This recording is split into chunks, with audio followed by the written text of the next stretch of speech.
This week on Another Thing, how important are these debates so far away from anybody casting a vote? Dawn introduces us to a living saint in Philadelphia, and my commentary this week is on who else? Pope Francis. Hello and welcome to Another Thing. I'm Larry Menti. We've come a long way in this country since the Lincoln-Douglas debates that lasted about 5 hours each and got deep into the issues. Now political debates have become TV shows where ratings matter as much as the discourse. Still, they seem to be our best hope of vetting candidates on the issues that matter to us. We begin our coverage with Kolodziej, who reports on the importance of debates in 2016. Ellen. Research shows that the debates during the primaries actually carry more weight than the ones during the general election. And that's because experts say most voters by then have already made up their minds. Now, there have, of course, been some notable exceptions over the years that have really helped or hurt a candidate. Who can forget Al Gore sighing during the 2000 presidential debates? Or H.W. Bush looking at his watch in 1992. But this moment really hurt Texas Governor Rick Perry in a primary debate. It's three agencies of government when I get there that are gone. Commerce, education, and the, what's the third one there? Let's see. I think overall it puts candidates in a more vulnerable position. You can rehearse as much as you want, you can study your policy as much as possible, but when you get on that stage, there are so many unknowns. Brittany Tressler worked with many politicians when she was executive director of the Montgomery County Republicans. She believes debates can do more harm than good. But during the early rounds, she says they help the public see more of little-known candidates. I definitely think it's a great way to be introduced to voters. Ben Carson is a similar situation, but with Carly Fiorina, she did so well in the second debate in August that it gave her an opportunity to really show her ability. Many voters say debates rarely change their mind. They tune in for the sheer entertainment, especially with Donald Trump in the race. I mean, obviously you have a Republican candidate who is the greatest show on earth. I mean, he's a carnival barker, and it's fun. I watch him, even though I don't respect him or agree with him.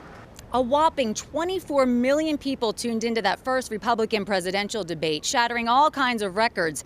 And that's why a lot of experts predict we could be in for a lot more surprises during the upcoming debates. Reporting for Another Thing, I'm Kolodziej. All right, Ellen, thanks a lot. To talk more about political debates now is Matt Hale, who is a professor of political science at Seton Hall University, and Mike Symons, a political reporter at the Asbury Park Press and APP.com. Let's start with the format of these political debates. And they change a little bit in that people are standing, people are sitting. Sometimes there's more than one person, sometimes there's one person. But are these debates, and I'll start with you, Professor, are these debates even debates anymore?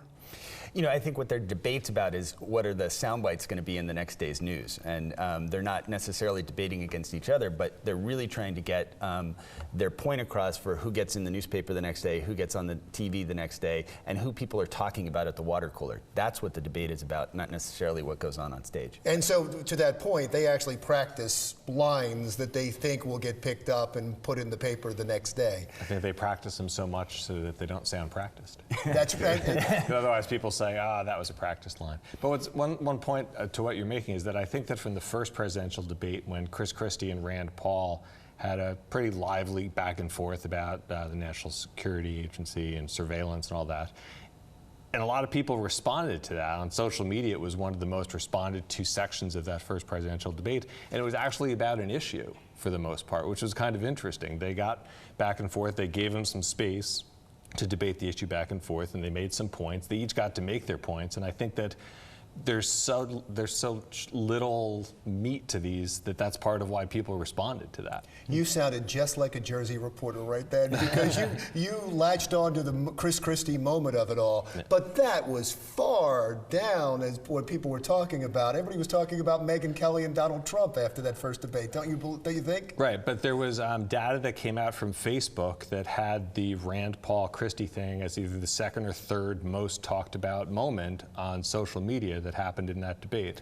And the Trump stuff was probably first, third, fourth, and fifth. Right. But that actually made it through, in part because, it was two people with strong opinions and go back and forth. But I think also because it was people talking about an issue for and didn't help them at all. Nope. It didn't help either. No, it of didn't them. help. It helped them sort of break through into being in that first set of sound bites, but overall it didn't help because there's so many candidates left in the debate. There's so many debates left and so much time left. People are, I think, holding steady until they see a lot more from all the candidates. Right, with 10 or 11 people, and I should point out that we are taping this before the CNN debate, and that's why we're not talking about the CNN debate. So maybe we should just show shock about something that happened in that debate.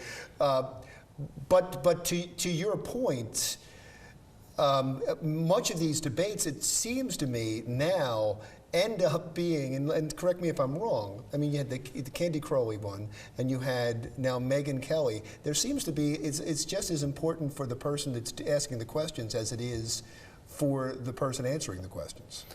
Well, certainly that all of the networks, and remember, this is big business, and there's a lot of ad dollars that are riding on the line. So certainly the interplay between the anchors or whoever's asking the questions, the candidate, is important. It seems like they're debating sometimes. Well, part of that's their role. Part of theirs is to ask the tough questions and stick with the tough questions. And I actually think at the first debate that Fox did a really fairly strong job of asking some pretty tough questions to get particular responses from people. And you know, there's no reason to believe that CNN and ABC and the others are not going to do the same. And I think that's part of the role that journalism should play, is making sure that you're not letting the candidates that far off the hook. It's tough to do that when you have so many candidates on the stage. You can't drill down very much, but I think it's part of the role that journalists should play. Let's talk about the future of the debates, though, as we go forward. We will definitely get more content, right? We will definitely get to know more about the candidates as there's fewer candidates. Yeah, you would hope. I mean, in that first debate, as you said, I'm Jersey-based, so a lot of what I focus on is Chris Christie. He got to speak for approximately 6 minutes because the people were running timers on each of them. So what he says is that there was a time that he went 20 questions without getting to speak, and that's really hard. And that's not a knock on the moderators. It's hard to juggle when you've got 10 people up there, but they have their hands full. There's 17 candidates whittling down to 16, and eventually it'll get. It's a great point, because what they do is they give whoever the front runner is the most time, and they give them the best position. And is that fair? Because what you're doing is it's almost like a self-fulfilling prophecy. When you put Donald Trump right in the middle, and you ask all the questions to Donald Trump, and you put Jeb Bush next to him, and nobody else gets to break out. Right, so the way the rules were structured for the CNN debate was somebody's going to be asked a question and they get a minute, and then any people who essentially get roped into that, whose names get mentioned along the way, will automatically get rebuttal time as part of that. I think it's 30 seconds or whatever. So there'll be a little bit more interaction. Hopefully. Because that was a problem with the first debate. Right, it was one candidate at a time, I think, was what they did at the first debate. And I think that CNN is going to try and make it put the two bears together and have people have a little bit more fighting, I think. You know, I do think that moving forward, we're going to start to get candidates. People are going to start to pay attention, right? And remember that not a lot of people in New Hampshire and Iowa really are paying a lot of attention. And they're going to start to hear more about these candidates, and that's going to generate additional questions as we move forward. You're going to start to have a candidate say something at a town hall in Concord, New Hampshire, and then it's going to end up in a debate that they air from Denver, Colorado. And you see that as more important, those town halls, more important than these debates right now?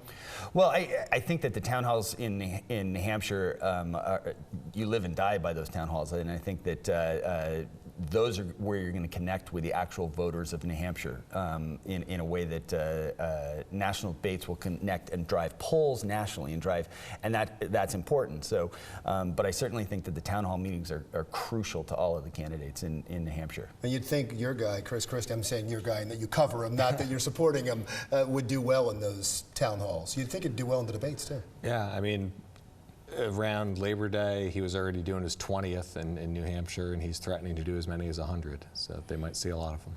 Great. Thank you so much, Professor. I really appreciate it. Mike, thanks for coming back. I do appreciate it. When we come back, by the way, Matt Hale, Professor of Political Science at Seton Hall University, and again, Mike Symons, political reporter of the Asbury Park Press and APP.com. When we come back, it is the 20th anniversary of the Million Man March. We'll talk more about that when Another Thing continues.